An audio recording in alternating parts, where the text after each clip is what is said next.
باقی زمینوں سے نسبت قرآن کی وجہ سے اعلیٰ ہے. جو لوگ قرآن کی خدمت کے لیے اپنے آپ کو وقف کر دیتے ہیں وہ لوگ بھی باقی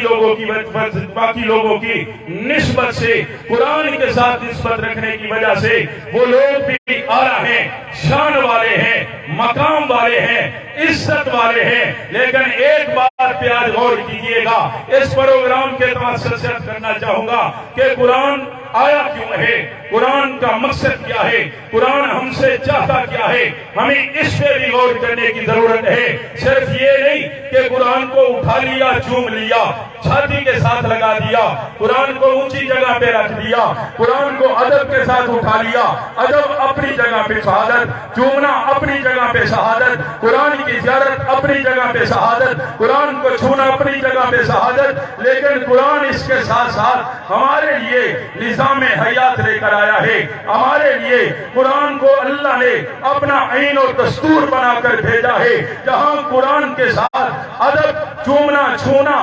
شہادت, زیارت, شہادت, وہیں پہ قرآن کا ہم سے مطالبہ یہ ہے کہ قرآن کا ادب بھی کیا جائے, قرآن کی مانی بھی جائے, اور اب کے قرآن کے ساتھ نسبت سے مقام بھی ملتا ہے, عزت بھی ملتی ہے, کامیابیاں بھی ملتی ہے. وقت نہیں کہ میں اس عنوان کو کھولتا, لیکن اختصار کے ساتھ کرتا چلا جاؤں. قرآن رب کی وہ کلام ہے کہ دنیا میں تھکے ہوئے, ہارے ہوئے, مایوس, غم کے اندر نٹھال لوگ جب رب کے قرآن کی طرف رجوع کرتے ہیں, رب کا قرآن ان ٹوٹے ہوئے دلوں کو جوڑتا ہے, مایوس لوگوں کی مایوسیوں کو ختم کرتا ہے, اور دکھ میں مبتلا لوگوں کے لیے سکون کا ذریعہ بنتا ہے. جب تنہائیوں میں کوئی ہمدرد نظر نہ آئے, کہیں پہ کوئی ہمدردی کا احساس نہ دلائے, خدا کی قسم اس تنہائی کے وقت کے اندر بھی رب کا قرآن ساتھ کو نبھاتا ہے اور تنہائی کے احساس کو ختم کرتا ہے, دلوں کو سکون مہیا کرتا ہے.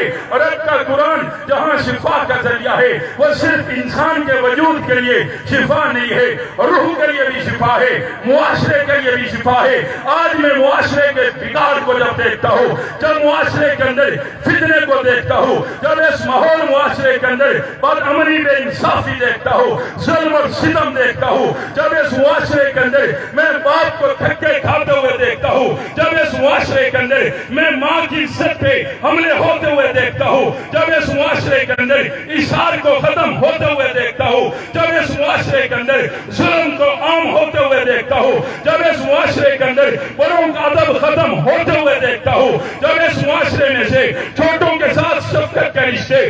ٹوٹتے ہوئے دیکھتا ہوں, جب اس معاشرے کے اندر انسانیت کی تسلیل کو ہوتے ہوئے دیکھتا ہوں, تو مجھے ایک ہی بات نظر آتی ہے کہ ہم نے قرآن سے تعلق کو توڑا, ہم ذلیل ہو گئے. وہ چہرہ جو زیارت کے قابل تھا, وہ ماں جس کے قدموں کے نیچے جنت کا تصور تھا, آج وہ چہرے کی عزت محفوظ نہیں ہے, آج اس ماں کی حرمت محفوظ نہیں ہے. اس بیمار معاشرے کو صحت مند دیکھنا چاہتے ہو, شفا یاب دیکھنا چاہتے ہو, درست دیکھنا چاہتے ہو, اگر چاہتے ہو کہ باپ کا چہرہ زیارت کے قابل بن جائے, اگر چاہتے ہو ماں کے قدموں کے نیچے جنت کا تصور زندہ ہو جائے, اگر چاہتے ہو کہ ماحول میں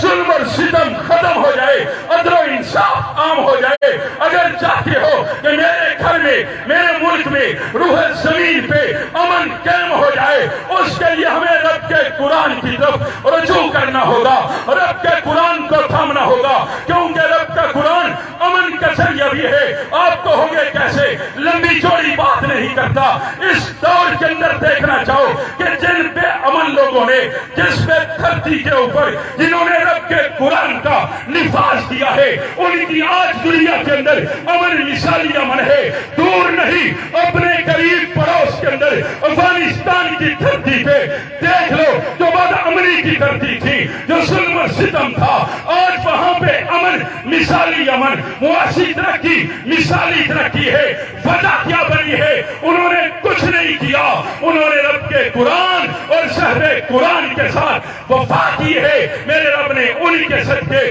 انہیں عزت نصیب فرمائی ہے. آج تیری اور میری عزت, امن اور سکون اور راحت کا ضامن بھی رب کا قرآن ہے. آؤ ظلم اور ستم میں کی چکی میں پسنے والے لوگوں, بے انصافی کا شکار لوگوں, رب کے قرآن کو تم اپنا لو,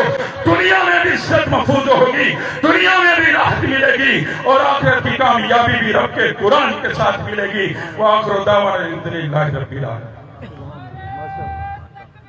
اللہ اکبر. ماشاءاللہ یہ تھے مولانا